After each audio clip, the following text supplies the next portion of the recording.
बिस्मिल्लाहिर्रहमानिर्रहीम अस्सलाम वालेकुम।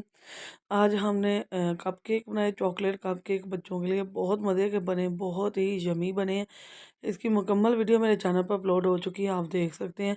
और यहाँ देखें जी, हमने इसको आपको दिखा रही हूँ कि बहुत ज़बरदस्त बने हैं, बहुत ही मज़ा आया इसका। और इसका सारा बैटर मैंने तैयार कर लिया। ये सारी चीज़ें हैं जी, चीनी, कोको पाउडर, दूध, ऑयल, चॉकलेट, वनीला एसेंड, और ये सारी चीज़ें, पाउडर जो बेकिंग पाउडर और सोडा वो भी डाला। और मैदा डाल के उसको हमने अच्छी तरह से फेंट लिया।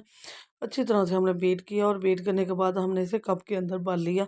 कप के अंदर दरमियान में मैंने थोड़ी थोड़ी सी चॉकलेट लगा दी कि इसका ज़्यादा फ्लेवर अच्छा आए, यम्मी सा लगे और बहुत ही टेस्टफुल लगे। और अच्छी तरह हमने फेंटे हुए बैटर को, यहाँ मैंने स्टैंड कढ़ाई रख ली है और उसमें नमक डाल के स्टैंड लगा लिया। और यहाँ मैं कप तैयार कर चुकी हूँ और हमारे कप तैयार हो गए।